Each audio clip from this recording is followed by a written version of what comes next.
Alô, alô, ativados, tudo bem? Aqui é o professor Ricardo Melo do Active Run Studio e eu estou aqui hoje para dividir com vocês um assunto que sempre me chama a atenção quando eu vou andar pelas ruas, que eu gosto bastante de andar, e eu percebo numa coisa que a ciência, sobretudo aqueles que pesquisam antropometria, que é o estudo das medidas humanas, que é sobre os diferentes formatos físicos, A única coisa que nós temos em comum é que somos da mesma espécie, o Homo sapiens. Entretanto, o nosso formato, nossa estrutura corporal se difere bastante, o que nos dá uma certa individualidade. Então, o que eu quero dizer com isso? Um dos trabalhos que eu realizei como conclusão de curso na faculdade, isso em 2000, já tem aí uns 20 anos, foi o estudo sobre somatotipo. O que é somatotipo? É o estudo dos tipos físicos, das diferentes formas físicas que compõem um determinado indivíduo. Então foi analisado que nós temos três componentes que norteiam a nossa estrutura física. Nós temos o endomorfo, o mesomorfo e o ectomorfo. O endomorfo quem tem a predominância do endomorfo são pessoas cuja característica física, corporal, tem um alto percentual de gordura, uma estrutura mais arredondada e, sobretudo, um pouco mais delgada, ou seja, aquela coisa mais fofinha. O indivíduo já com predominância mesomórfica são indivíduos que têm uma certa robustez muscular, um tônus muscular mais firme, e o relevo muscular sobre a pele mais proeminente. O indivíduo com características de predominância ectomórficas são indivíduos longilíneos, são indivíduos que dão uma certa delicadeza, uma certa fragilidade, são ossos mais finos, mais longos, com baixo percentual de gordura e também baixo relevo muscular, onde essa estrutura óssea sobressai. Por que a importância do entendimento disso? É justamente para que entenda que cada indivíduo desse possui os três componentes do somatotipo, o endomorfo, o mesomorfo e o ectomorfo, e que muitas das vezes pode haver um equilíbrio entre eles, e muitas das vezes tem indivíduos que têm predominância de um sobre o outro. Por exemplo, quando fiz a minha avaliação, foi detectado um mesoendomorfo como predominante e o meu componente ectomorfo ficou lá embaixo. O que isso quer dizer?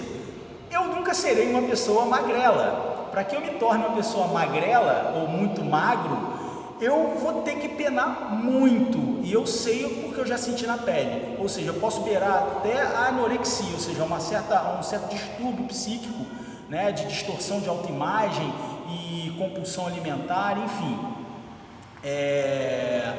A minha característica responde muito bem, por exemplo, aos treinos de força.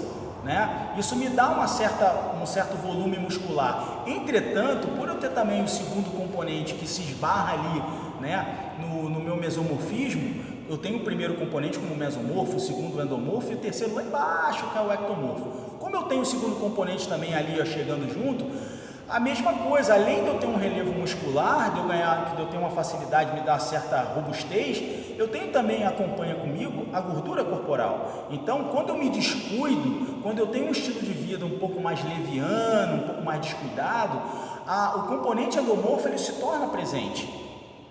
Assim como também quando eu regulo um pouco o meu estilo de vida e passo a me exercitar, a fazer as coisas com mais parcimônia, com mais equilíbrio, o meu componente mesomorfo ele fala mais alto. Então, é isso que eu quero dizer. Eu fiz uma análise com mulheres que praticam musculação na época e foram detectados que elas tinham um componente endomesomorfo como predominante, pelo menos as que eu avaliei, as 25 mulheres que eu avaliei. Entre 25 e 35 anos.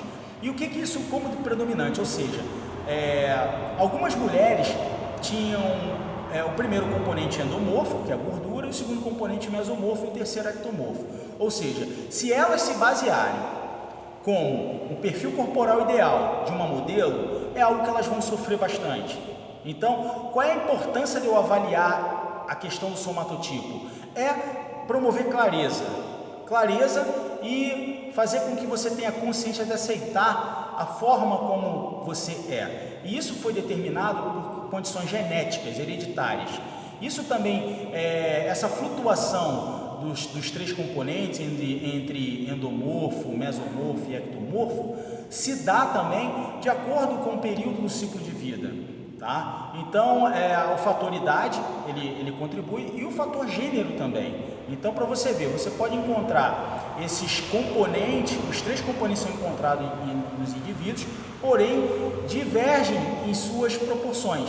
Uns podem ter mais de um, outros podem ter menos de outro, tá? E o que pode impactar nessa variação e nunca nessa modificação extrema, né, porque é uma questão genética, é o teu estilo de vida. Então, aquilo que você come, o sono, a qualidade do seu sono, as suas relações sociais. Por que relações sociais tem a ver com isso? Tudo, tá? Se você busca se relacionar com pessoas que têm como cultura o sedentarismo, que têm como cultura apenas a diversão gastronômica e pouco ativa, é muito provável que você adote esse tipo de hábito. Então, isso não quer dizer que você deva excluir pessoas no teu ciclo de amizade que façam isso, mas apenas entenda o ambiente na qual você está inserido e você tome as suas melhores decisões. Isso é que é importante. Você pode se relacionar com todos e com tudo que você quiser que a vida te dê. Apenas você pode e deve ter discernimento para entender para que lado, para que caminho você quer caminhar, certo? Então, gente, é isso aí, o recado foi esse, tentar entender que nós temos esses três componentes, endomorfo, mesomorfo e ectomorfo.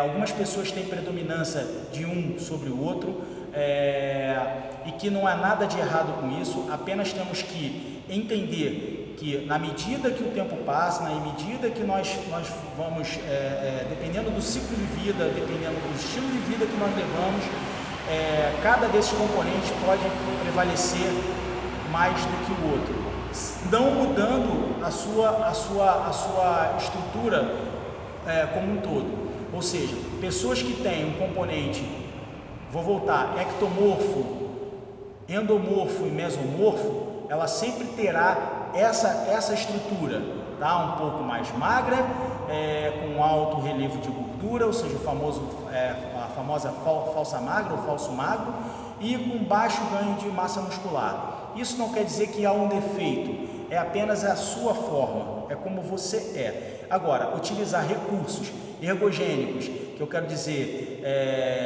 bomba e prótese, para poder alterar toda essa percepção e essa estrutura corporal, aí isso é um outro assunto, entendeu? É bom só ter em mente que, compreendendo bem a questão do somatotipo, a questão de sua estrutura corporal e como você pode responder melhor a determinados estímulos e aceitar isso, já te deixa um pouco mais tranquilo, já me deixa um pouco mais tranquilo, e a gente não entra naquela neurose de ter que se acabar de treinar, ter que se acabar para treinar, fazendo treinos mirabolantes e também fazendo dietas mirabolantes sem menor propósito, sem menor sentido, ok? Um forte abraço para vocês e ativem-se!